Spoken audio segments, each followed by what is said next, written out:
Deku's journey from 0 to 5% of a hero has been a roller coaster of a ride thus far. From quirkless kid to All Might's successor to hero in training at UA, we've seen Deku evolve. And throughout this evolution, his use of One For All has also changed accordingly, culminating most recently in the anime as full Cowl, representing Deku's biggest step yet towards truly mastering his new quirk. And so, I want to take a look at this progression to help explain why full Cowl is one of my favorite power-ups in all of Shonen Anime.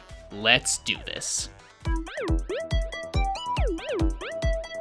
Okay, strong statement I know, but let's see if I can back it up. Power-ups and transformations have long been a staple of the shonen genre. Our protagonist needs to overcome some obstacle, but in order to do so, they need to push their power to a level beyond what any in-universe character thought possible. Sometimes this is accompanied by some sort of physical change, as is the case with Super Saiyan, or might involve a new technique to apply their power, like the use of Nen in Hunter x Hunter. And most of the time in these shows, the power-ups follow an almost exponential curve, as there's a necessity for our hero to fight increasingly stronger opponents to make it feel like they always have to rise to the occasion and assure everyone that they are indeed the strongest character in this story. That's an entirely separate video though that Gigak already made, and I highly recommend it. But coming back to Hiroaka, where does full Cowl sit? Well, I bring up Super Saiyan and Nen specifically because I think it lies somewhere between the two. What I mean is that going Super Saiyan typically just leads to a raw increase in power level, and that then leads to victory. Whereas, again, borrowing a line from Gigak, in Hunter x Hunter, no one ever wins a fight purely by overpowering their opponent. It all comes down to how practiced you are when it comes to applying your Nen technique. Smarts wins over pure strength most of the time. So now let's measure up One For All in its entirety before we narrow the scope. On its surface, it doesn't appear to be all that complex. It's a simple power stacking ability that is more or less plain old super strength. But as anyone who's made it past episode 4 of season 1 knows, this is not what makes One For All special from a storytelling aspect. Yes, it's special because it can be passed on, but what we're interested in is the cost that's associated with its use, at least in Deku's case. With great power comes great responsibility, and also great risk of bodily harm.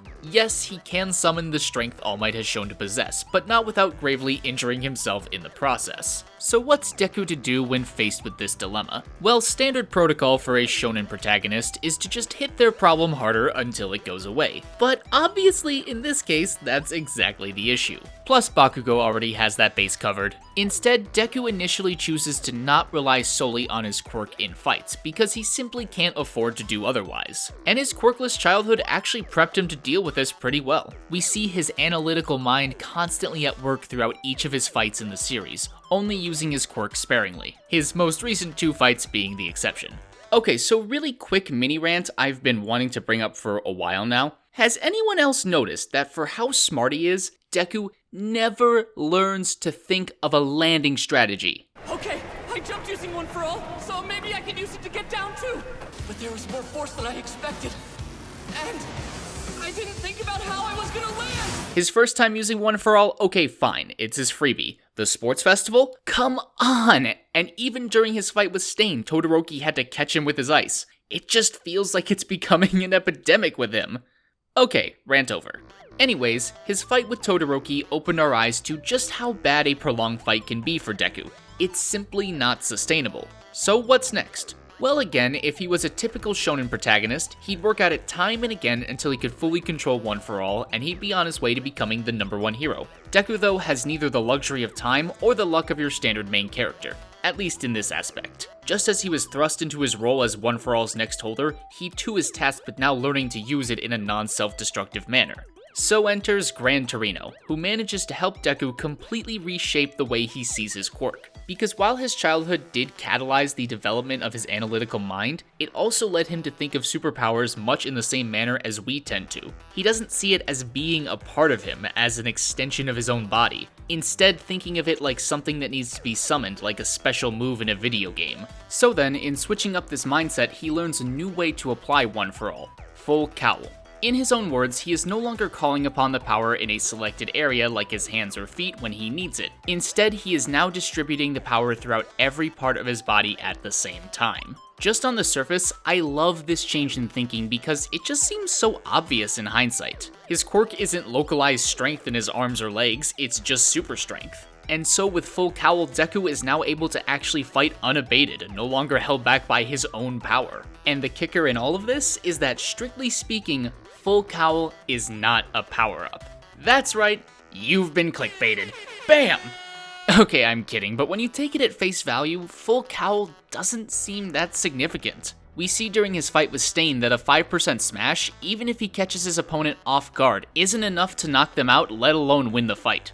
Despite this though, I'd still argue that full Cowl is a power-up in the sense that it allows Deku to actually develop as a hero in training. And in that scenario, I think it's the perfect power-up for him in terms of his character. Because even though he's objectively weaker in this state, he's now able to fight and apply his powers in more ways than just a 100% smash. Not only is he now much more agile and just plain faster, he doesn't have to worry about when he should use his quirk. Once full Cowl is a go, he's free to dedicate his mind to one of his greatest strengths, developing a strategy. Because otherwise, every battle he's in is essentially a gamble. Can he defeat his opponent before either they or his quirk defeat him? In his bout against Todoroki, Deku at least had the benefit of it being a competition with rules and medical staff on standby, so he was free to injure himself left and right. But in his next confrontation with Stain, had he not developed full Cowl, then the fight, Ida's life, Native's life, and possibly his own all relied on him KOing the hero killer on his first or maybe second attempt at a full-powered smash. Hell, without full Cowl, I think it's unlikely he would have even found Ida in time, since it also gave him a slight increase in his speed.